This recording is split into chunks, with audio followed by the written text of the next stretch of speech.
So this is my new SSD power module for the Blackmagic Micro 4K G2. Basically, it's an all-in-one module that passes power through from an XT30 here into the actual LPE6 pins in the battery slot, and it also holds an SSD, so you can plug a right-angle USB-C cable in from the USB-C port straight into the NVMe in here.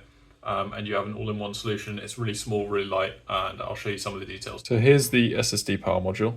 You can see basically, if I unclip it here, it consists of this metal NVMe SSD enclosure, XT30 power in, and then on the back you can see the actual pins from an LPE6 battery. So that's what the XT30 is wired up to, and then this print that contains everything and nicely slots in really securely these notches here and these things on the side into this battery slot.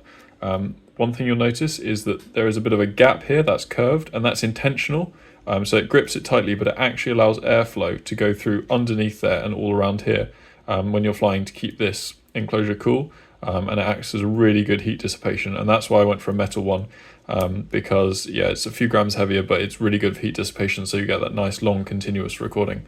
You can have the SSD, you can have the USB-C coming out the top, there's a slot here, or this is fully square, so you can just take this module out like that, turn it round, pop it right in like that, and then have it coming out the side, and then you can just put it in this battery slot here, click it in, you can see it, hear that, you can see it clicks, and you've got it out the side, and you can just run the cable straight round like that, and then you don't have anything on the top to get damaged. So you can really mount this in any way you want because it is square. So here it is on the drone. I've got an Vulture here, and you can see I've got XT30 coming out of a BEC from inside the drone. That's giving 8 volts, and it's really important to give it 8 volts and only 8 volts, because that's within the range of what the LPE6 battery slot takes.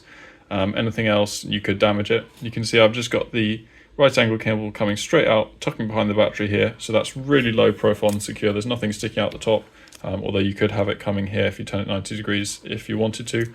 It still gives really easy access to the HDMI, and also I can fit a strap around the camera without interfering with this USB-C cable.